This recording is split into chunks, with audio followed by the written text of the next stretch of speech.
Nous vous en remercions. Je vous ai entendu, disait-il, c'est le président Alassane Ouattara qui s'exprimait ainsi hier, lors de la seconde journée donc de cette grande festivité qu'a organisée le RHDP, la convention et ensuite le congrès. Je vous ai entendu, c'était donc à Ebimpe, au stade d'Ebimpe. J'accepte de demeurer le président du RHDP, déclarait-il sous les vivas du public. Concernant ma candidature à l'élection présidentielle d'octobre 2025, je veux vous redire que je suis le président de tous les Ivoiriens. Je vous ai entendu, je vous ai compris, mais ce qui a surpris tout le monde, c'est cette phrase-là. Je prendrai dans les jours qui viennent, après mûre réflexion, en mon âme et conscience, une décision. L'attente continue donc. Herman, vous avez suivi comme nous donc ces deux journées, samedi et dimanche, congrès et convention du RHDP. Allons dans le fond, dans la forme, on vous écoute. Ben déjà dans la forme, bon, c'est sans surprise. Hein. Le RHDP avait annoncé une sorte de messe. C'est sans surprise lorsqu'on regarde déjà le choix des endroits, des sites pour pouvoir tenir ce deuxième congrès du RHDP. Donc d'abord le parc des expositions qui est le plus grand. Oui. On va prendre au niveau de la mobilisation qui allait forcément se confirmer, c'était le message, l'adresse du président du RHDP, à savoir sur la question du choix de sa personne comme candidat. Bon, d'abord, nous qui aimons bien les tests, on sait bien que c'est au niveau d'une convention qu'un parti choisit son candidat. Et je crois que c'est à moins qu'on nous dise aujourd'hui que le congrès du RHDP était couplé avec la convention, puisque les personnes statutaires d'une convention aussi étaient toutes présentes. Donc, toujours est-il que le congrès a décidé, avec des motions, souhaité, sans surprise, que le président de leur parti soit le candidat à l'élection présidentielle et que lui-même, il s'est donné le choix d'attendre dans les prochains jours, après des réflexions. Voilà. Ce qu'il faut faire remarquer, c'est qu'en 2015-2020, le candidat à 4 mois des élections, peut-être même bien plus, le candidat du RHDP était déjà connu à l'élection pour l'élection présidentielle. Qu'est-ce qui, selon vous, a milité, justement, qui aurait poussé le président à reporter, à différer sa réponse? Bon, d'abord, le président Alassane Ouattara, il n'aime pas qu'on lui dicte un agenda. Quand on le sait, il veut, même ceux qui sont à côté de lui, ne peuvent pas savoir exactement ce qui est dans sa tête aujourd'hui. Donc, et ça, il préfère rester dans ces... On a vu sur plusieurs questions, plusieurs sujets, il est resté lui-même à un moment donné, faire savoir sa position. Donc aujourd'hui, on ne peut pas savoir, même les plus proches ne peuvent pas savoir si effectivement il va remplir, c'est-à-dire être candidat à nouveau ou ne pas le faire. Mais il y a autre chose, il y a que la pression, je pourrais le dire, la pression de l'opposition qui menace de mener un certain nombre d'activités peut l'emmener à réfléchir sur toutes ces questions-là. Si jamais il partait pour un deuxième mandat de la 5e République. Donc, de la troisième République. Un deuxième mandat de la 3e République. Donc, voici toutes ces questions-là qui, je pense, qui lui permettent de dire, bon, ok, j'attends, je vais analyser tous ces contours et puis donner, dans tous les cas, forcément, le RHDP est le parti au pouvoir, que ce soit le président Alassane Ouattara lui-même ou un candidat, une autre personnalité de ce parti, le RHDP aura un candidat. Maintenant, le souhait, est-ce que Ouattara va accepter la demande du Congrès, Congrès en même temps qu'on sait, il y avait quand même un candidat qui s'était annoncé, M. Méambli, qui n'a pas pu s'exprimer à ce congrès-là. C'est tout cela qui montre aussi un certain verrouillage du congrès, mais qui fait aussi que les grands partis ont toujours cette machine-là, cette manière de faire pour pouvoir faire en sorte qu'il y ait une unité d'action, une unité de position sur différentes questions. Très bien. Marius Komoé, votre regard justement. On peut aller juste au samedi au parc des expositions également. On peut décrypter là avant d'en arriver donc à Ebimpe. Oui, au parc des expositions, c'est 7600 congressistes qui se sont réunis dans une ferveur hors du commun. Et bien évidemment, pour plancher là-bas sur justement 3 thèmes fondamentaux, dont 3 commissions particulièrement. Il y a eu la commission qui a travaillé justement sur les statuts et règlements intérieurs, Je parle de 7600 congressistes qui se sont réunis donc, au pas d'exposition, une première dans l'histoire politique de ce pays. Et le dire, ce n'est pas faire la part belle à un parti politique, c'est un fait. Jamais, au cours d'un congrès en Côte d'Ivoire, je n'ai souvenance, depuis Oufouette, que des congressistes se sont réunis dans un enclos, comme par exemple le parc des expositions réunissant au bas mot 7600 personnes. Bon, la guerre des chiffres, ça, je reste de marbre, parce que tout simplement, eh bien, les faits sont là et tout est visuel. Très bien. Au-delà de la guerre des chiffres, maintenant donc, il y a eu la commission qui a planché donc, sur les statuts et règlements intérieurs. Il y a une commission également qui a planché sur le fonctionnement et la vie du parti. Et puis, il y a eu une dernière commission qui a également planché sur les perspectives. Au dire donc du président du Congrès, l'ex-premier ministre, M. Patrick Hachi, eh bien, c'est à l'unanimité, comme le disait Herman, que les congressistes, les 7600 congressistes ont décidé de porter leur choix, encore une fois, sur le président Ouattara pour un 4e mandat. Alors, déjà comme président du parti et déjà ensuite... comme président du parti, ce qu'il a d'ailleurs accepté au lendemain du 2e jour du congrès à Ebimpe, un stade qui a réuni également plus de 100 000 personnes, 100 000 militants et sympathisants. Eh bien, c'est également une bonne première parce que n'oublions pas que le stade Ebimpe, c'est le plus grand stade que compte notre pays et il n'est pas permis à un parti politique et pas n'importe lequel de pouvoir remplir non seulement la cuvette du stade Ebimpe, mais également les alentours. Parce que déjà, depuis la veille, 19h-20h, les militants, comme un seul homme, convergeaient déjà vers le stade. C'est pour vous dire que l'organisation a été totalement parfaite. La logistique, au plan logistique, au plan organisationnel, je peux vous assurer que ce congrès a été une totale et véritable réussite. Et je pense que les militants et sympathisants du RHDP doivent en être fiers d'avoir fait, au cours de ce congrès, une véritable démonstration de force, une véritable démonstration de leur amour pour leur parti et surtout de leur amour pour leur leader, qui n'est autre que le président Alassane Dramane Ouattara. Maintenant, les propos que nous attendions tous, comme le disait Herman, c'était de savoir est-ce que le président Ouattara était totalement disposé à répondre à l'attente de ces militants qui demandaient, depuis les cadres du parti, depuis les premières heures... lors des pré-congrès, ça revenait des pré-congrès qui se sont déroulés dans les différentes régions. D'ailleurs, cette mobilisation est l'œuvre d'ailleurs des pré-congrès qui ont été tellement bien organisés parce que ces pré-congrès ont pu alors mobiliser une grande masse des militants tant à l'intérieur qu'au sein même du district autonome d'Abidjan. Très bien. Et donc, c'est en tant que... des amoureux d'un parti politique, en tant que fervent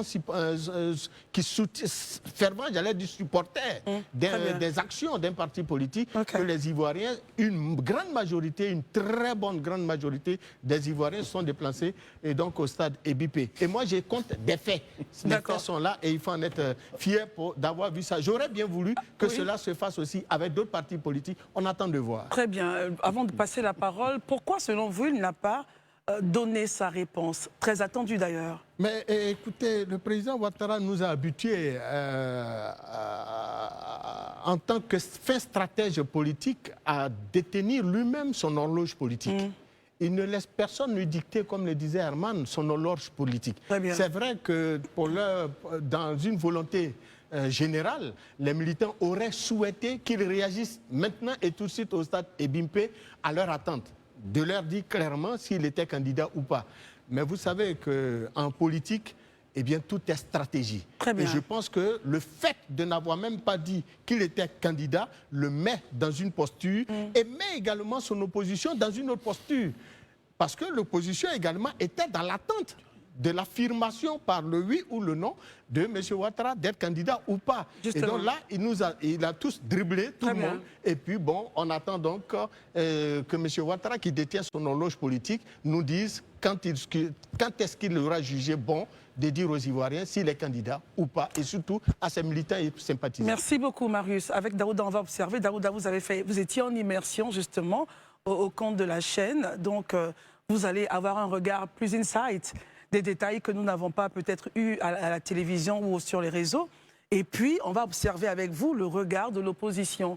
On va faire le tour, ça va tourner également. Allez-y. Problème. Daouda. Comme vous l'avez si bien dit, j'étais en immersion et donc j'ai envie de paraphraser Jules César. Je suis allé, j'ai vu et je témoigne.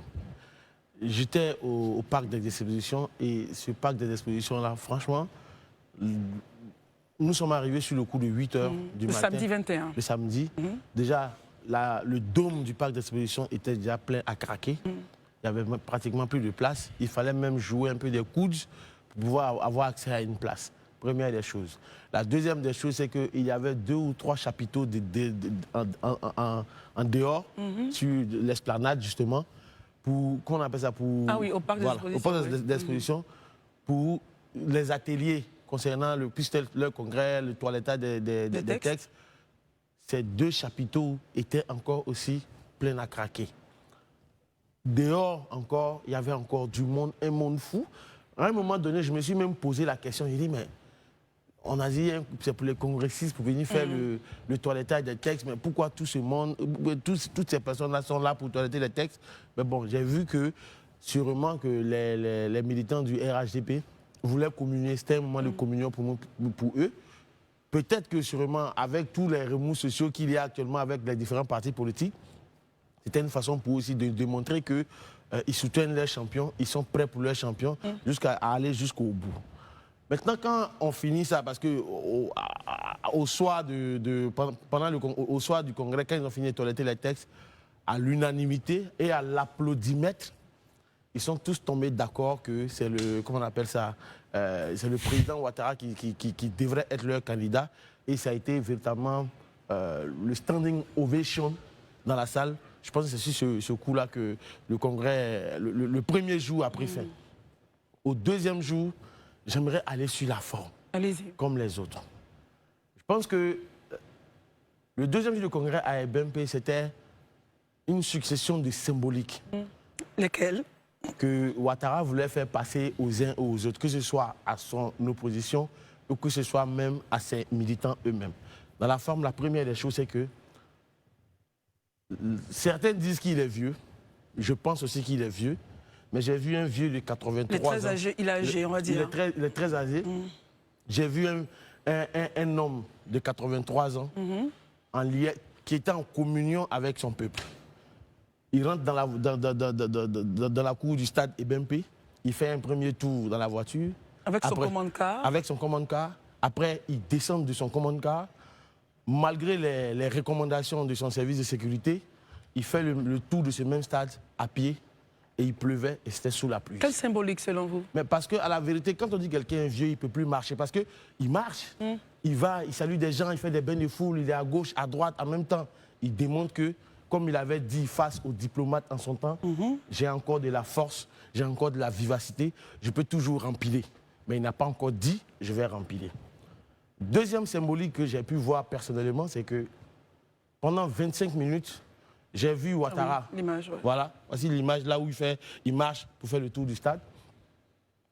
Pendant 25 minutes, j'ai vu un chef d'État, vieux, de 83 ans. Excusez-moi d'utiliser le terme vieux, c'est important pour moi. De 83 ans, tenir debout, micro en main, et dire son discours. Tenir son discours. Quand j'ai fini de dire cette symbolique au niveau de la forme, dans le fond maintenant du discours, mais le moment, Christelle, il était solennel. J'ai assisté à beaucoup de discours de Ouattara, mais... Quels sont les éléments justement qui font... Généralement, dans ces discours, il a certaines boutades, il peut faire rire l'Assemblée, il peut chahuter un de ses ministres, un de son premier ministre, il chahute. Mais pour le dimanche, mais le temps était assez solennel. Pendant 25 minutes, il était très carré dans ce qu'il disait. Il a fait le point de l'État, un peu ça et là. Mais la question que vous avez posée concernant sa candidature, pourquoi il n'a pas annoncé, je pense qu'il l'a dit lui-même. Il dit, j'accepte d'être votre candidat. Mais comme je suis le président de tous les Ivoiriens, je pense que ce n'est ni le lieu, ni le moment pour le dire.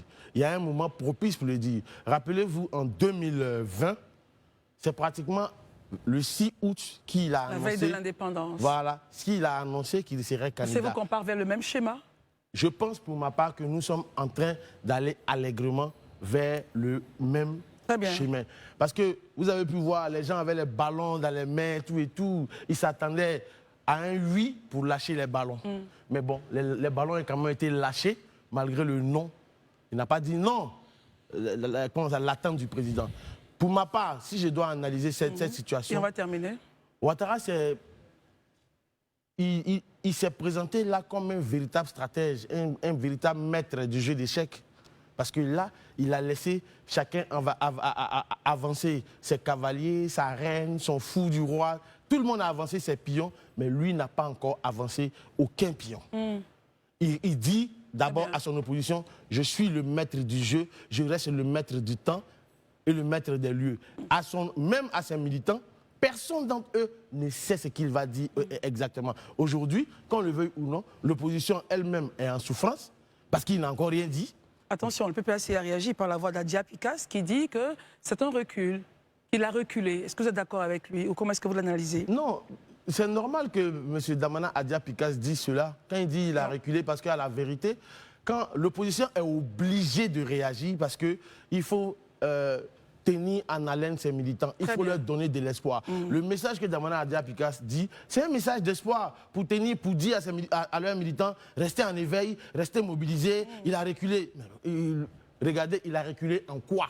Très bien. Analysons en froid. Ouattara a reculé en quoi?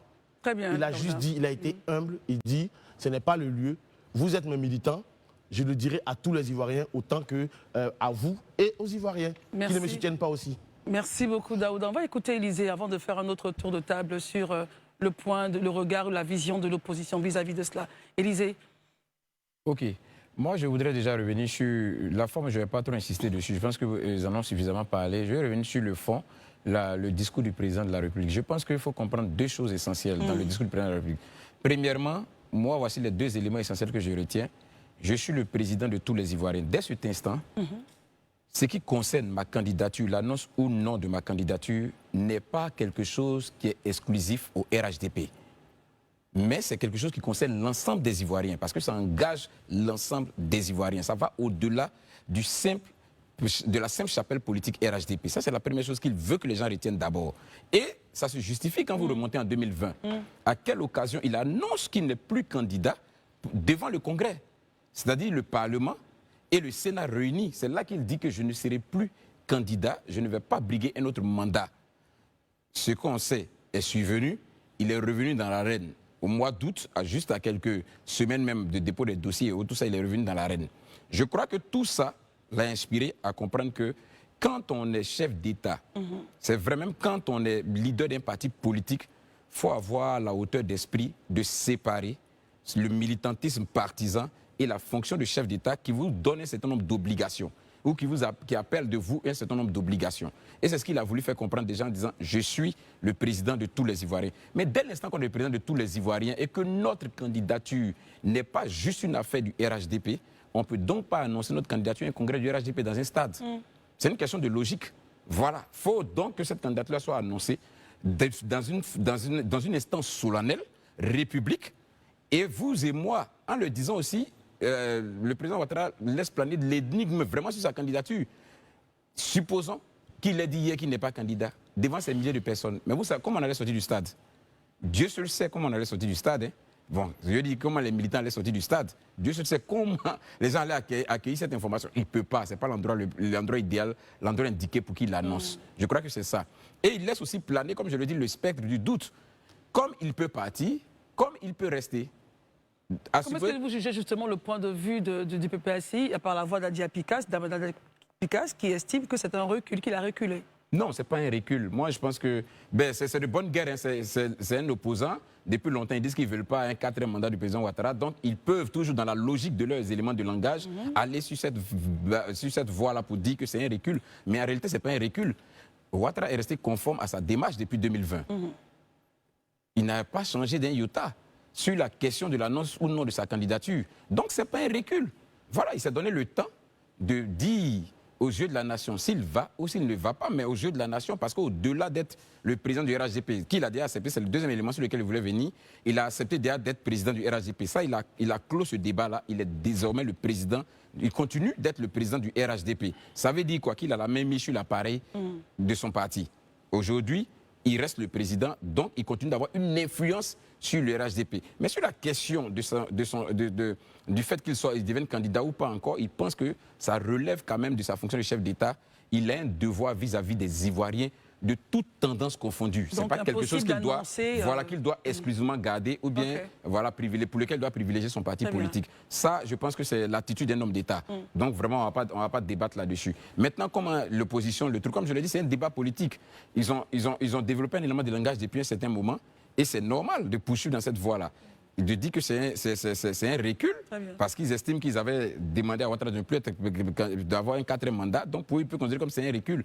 Mais les semaines à venir vont certainement nous conforter. Dans les jours à venir, il se donne le temps de mûrir la réflexion et puis il va décider. Mais moi, je sais, ou du moins, je pense qu'on n'est pas dupe. Le président Ouattara a déjà sa décision. Il attend juste le temps, il est dans la stratégie politique. Parce que sa prononciation, ou du moins, ça veut dire que son verdict sur le fait qu'il soit candidat ou pas, il sait que ça va enclencher au niveau de l'opposition des actions. Ça, c'est clair.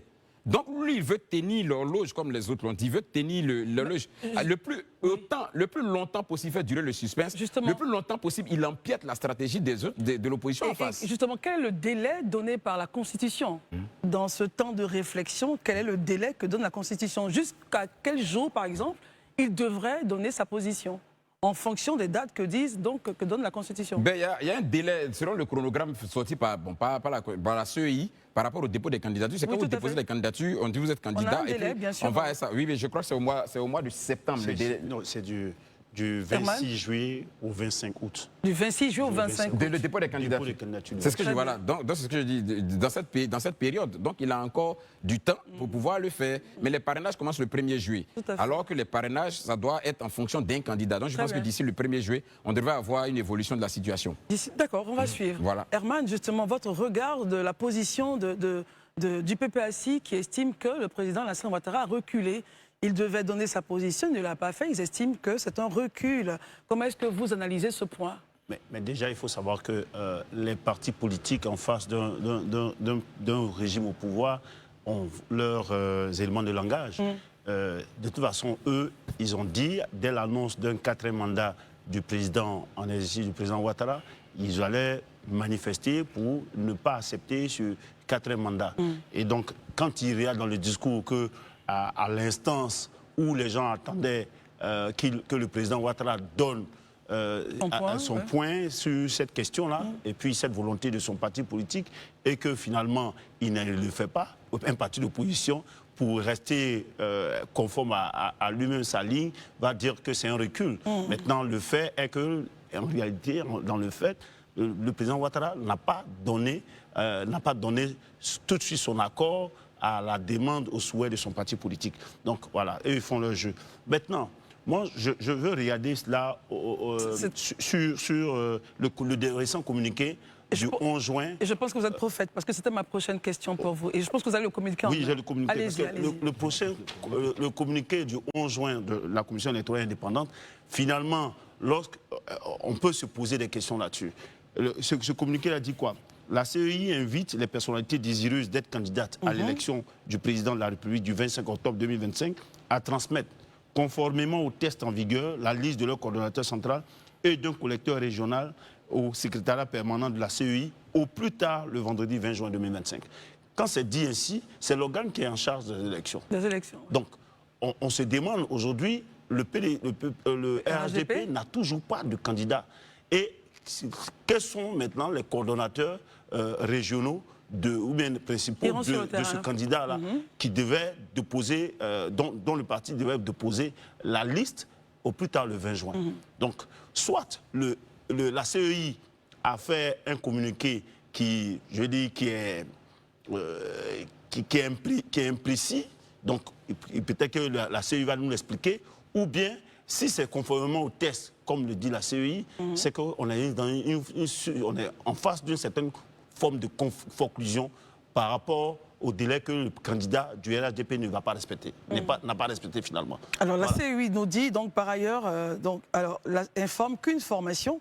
Alors attention à la suite que ce que vous avez lu sur le mode opératoire de la collecte des parrainages est prévu le 23 juin, donc aujourd'hui c'était à 10h. Oui, mais le par ailleurs, c'est un autre chapitre C'est un autre point, selon vous. de ce communiqué. Le par ailleurs ne dit pas. La première précision qui est faite, c'est sur le délai qu'on donne aux partis politiques ou aux personnes désireuses de se présenter à l'élection présidentielle, de présenter la liste de leurs coordonnateurs centraux. Et cela n'est pas respecté. Maintenant, le par ailleurs, sur la forme pour désigner de façon organisationnelle une formation pour ces différents formateurs-là, à moins que la CEI nous dise que peut-être après le 25 août, ou bien d'ici le 15 juillet, va organiser une autre formation pour ces coordonnateurs nationaux parce que finalement, le RHDP n'a pas encore donné sa liste. J'aimerais avoir votre point de vue. Une fois la discussion entendue, donne ton retour en commentaire.